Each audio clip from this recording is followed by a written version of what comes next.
Welcome to another edition of Island Stat Sports Talk. I'm joined by Bermuda Olympic hopeful Grant Rivers. Grant, I was thoroughly surprised to see you at the National Sports Center on Saturday with your javelin in hand, but I was glad to see you that the opportunity to get out, get back into some type of training, competition. I just know for athletes, it's a wonderful feeling to be out, to doing what you love. Isn't that a fact?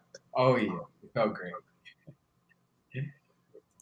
How long has it been with you not able or how long has it been that you've been back on the island?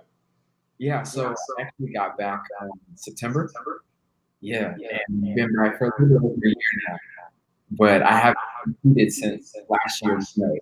So I've been out of it a minute, but it really was good to see you, and it was just good to see everybody out there competing and having fun. Yeah. Well, obviously, if the Olympics postponed and all, and your ambitions of trying to qualify, time is running short.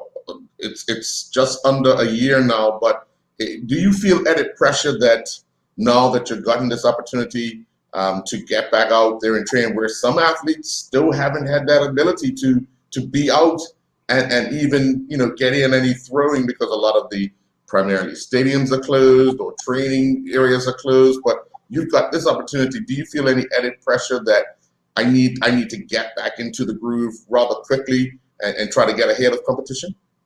Yeah. I feel like there's always just a little bit of pressure just because of that competitive nature.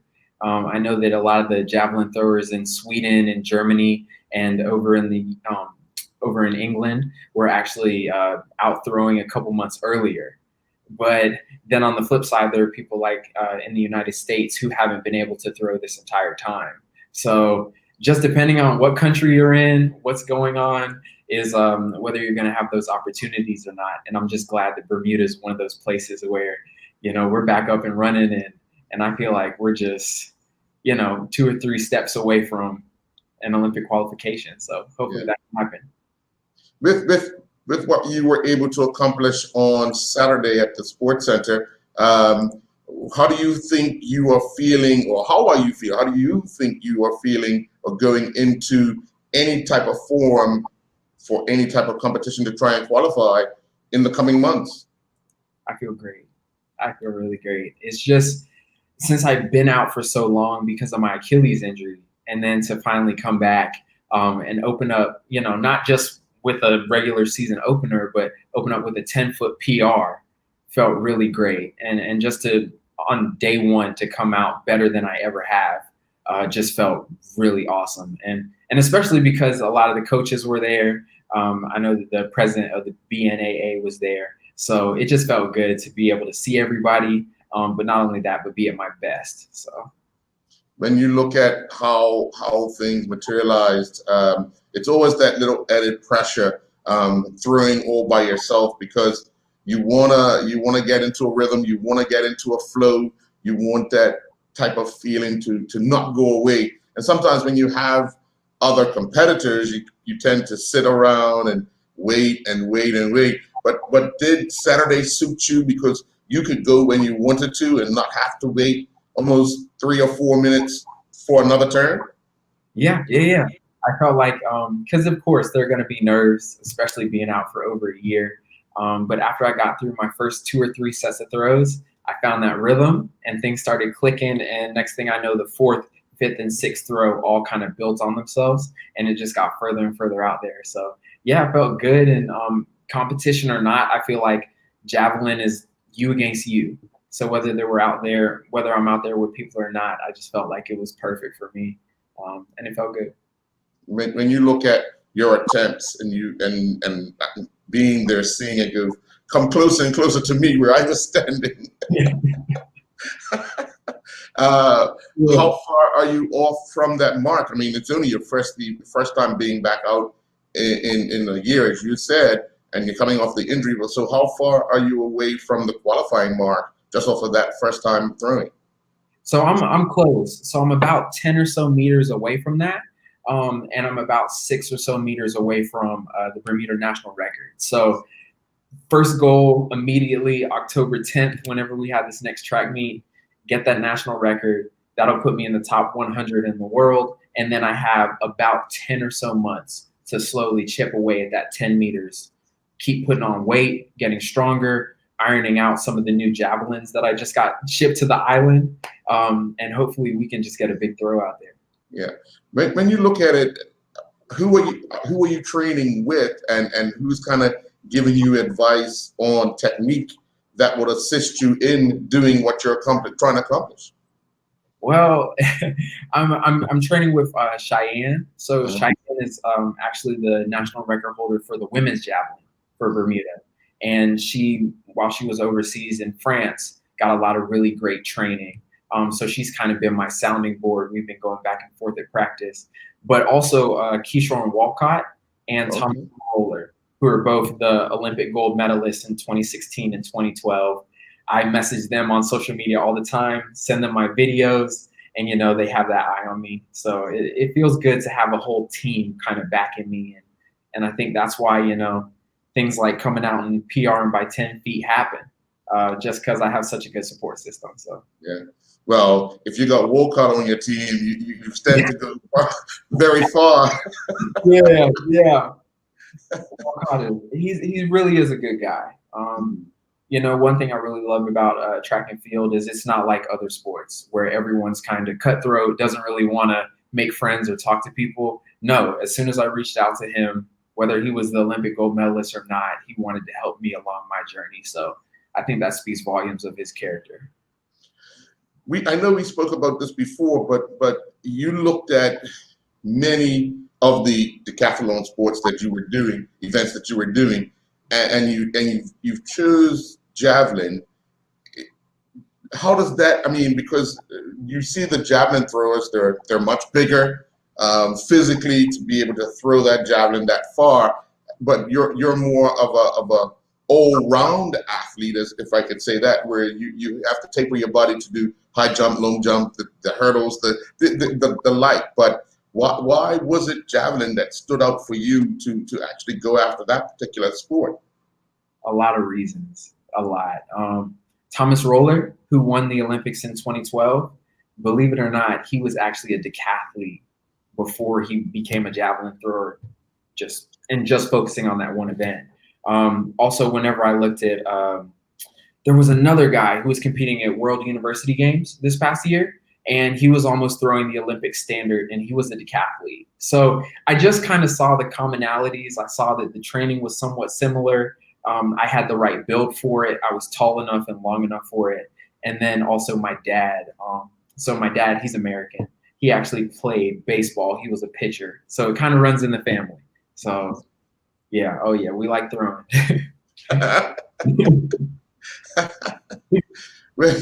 when you sat down with yourself and obviously looked in the mirror, because a lot of stuff falls on you, the individual, because a lot of people don't understand the life of an athlete, what they go through, you know, because you have to force yourself out of bed every morning, do what you have to do. You still gotta go to work, because you're not a full-time athlete. But putting that all together for you, how challenging is it? I mean, you've done it in school, so it might be a little bit easy because it's still new. I mean, it's still fresh, but how challenging is it now for you? It's a challenge. It's a challenge because it's easy to get off work and then want to go home and sleep. You know, like because I'm human just like anybody else, and sometimes there are days where the motivation is it's waning a little bit, but you always kind of have to get back to your center and look at, there are people around the world who they're not taking days off. The Thomas Rollers of the world and the Walcotts, whether they have full-time jobs or they're just focused on javelin alone, these guys take it serious, and it's a job. It's an everyday thing for them. So for me, I have to treat it like that. And whether I'm clocking in for job number 2 or, you know, out on the track just running sprints and stuff like that, I enjoy it. I love it. It's something that I'm passionate about.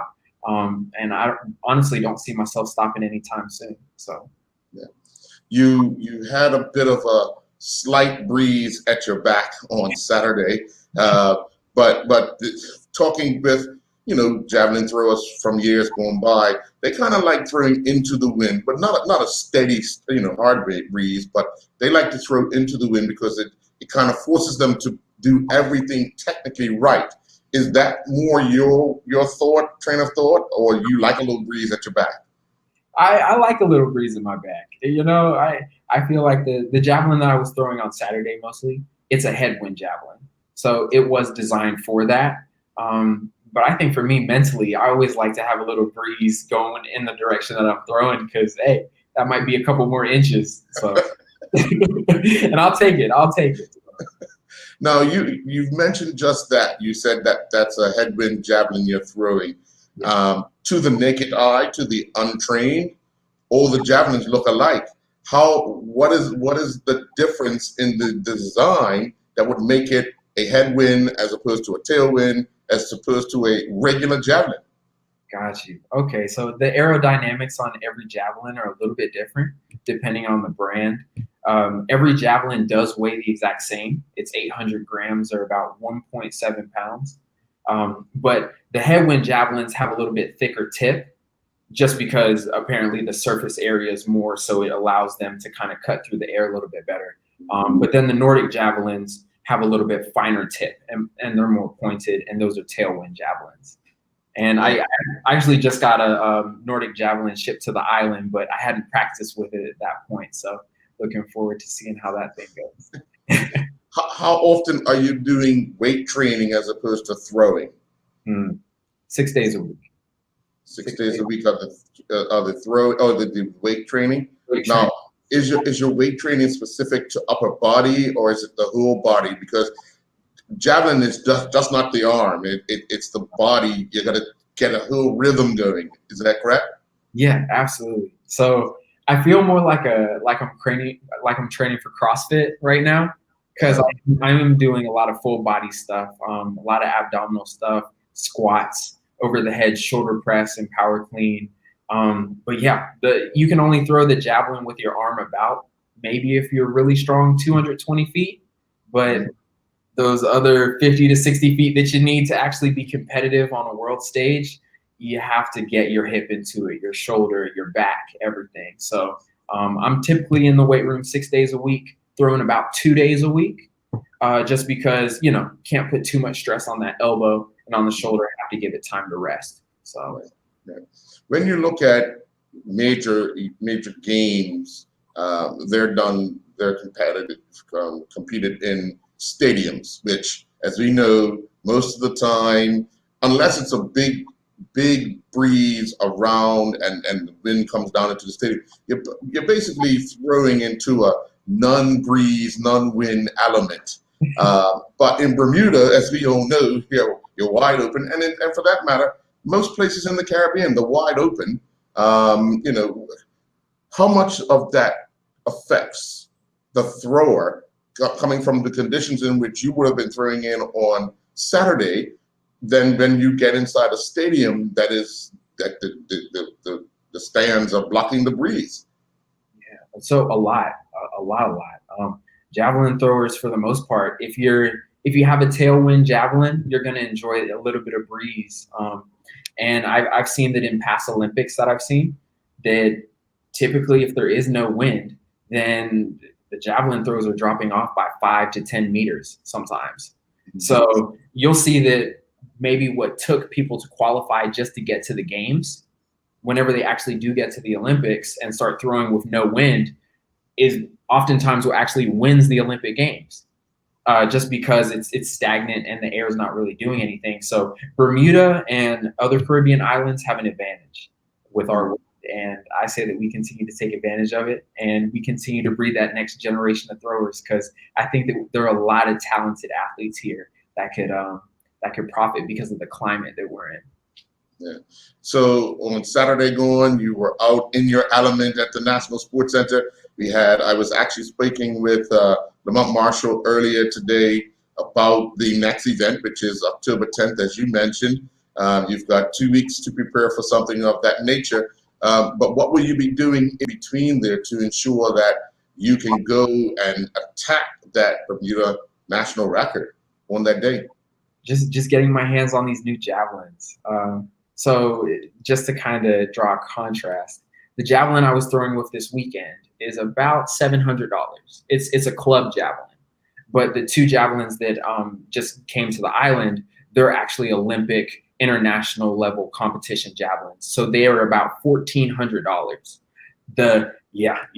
So the aerodynamics are completely different on them. They fly a little bit better. The flex number on them doesn't absorb the energy as much whenever you throw it. So, I mean, whenever you hit it really good, it really does take the wind and it soars.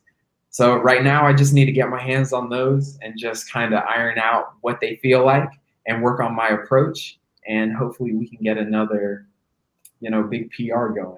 So. Oh, wow. Well, I mean, I don't think any sport is not expensive, but a $1,400 piece of equipment but it's an investment, because if you want to make it to the Olympics, which is the highest event in your sport, you've got to invest in some way, and hopefully there's some sponsors out there that will be willing to assist in many ways. I mean, there's an opportunity for them to come and actually see those javelins take off out of your hand on the 10th, and actually just see it and witness it for themselves, and then get a chance to talk to you about what it takes to actually head to Tokyo in 2021, because that is ultimately your goal, I would only imagine. Yeah, absolutely. And that's one of my bigger goals right now as well, is to just continue to write corporations on the island and see if they'd be willing to help with this process. Because, I'm not the richest guy ever. I work my job just like everybody else, and Bermuda's expensive. So I would love to just get a little bit more backing. That would take a lot of the stress off of me. But it's a team effort from start to finish, and hopefully I can put on a good show for people on the 10th, and we'll get some backing. Well, hopefully we get a chance to see you and actually get Cheyenne out there doing some work as well. Yeah. It's good to see her back on the island, and just to see you guys in your element, having fun, doing things that makes you happy. I think that's the common goal, I think, for everyone who is willing to put their everything, their all into trying to qualify for whatever major games there are. I mean, we have the youngsters who will be trying to qualify once again for the upcoming Carifta Games that will take place in Bermuda. So, everyone has to go for their goals in the stages they are in life, and hopefully you can meet that new PR and the Bermuda record on the 10th, and hopefully by the 7th, you're that much closer to the Olympic standard, which obviously having these meets, and they are official meets, put you in that reckoning. Yeah, absolutely. It's that slow climb to the top. And, I just really do want to say one more time, I appreciate everyone who was at that meet this weekend and just continues to back the athletes, because we wouldn't be anywhere without you. So thank you for that. All right. Well, we look forward to talking to you again, hopefully on the 10th or thereafter, to just see how things are progressing for you. So I do want to thank you for your time, and enjoy the rest of your day, see? You as well. Thank you, Mr. Bazin. All righty.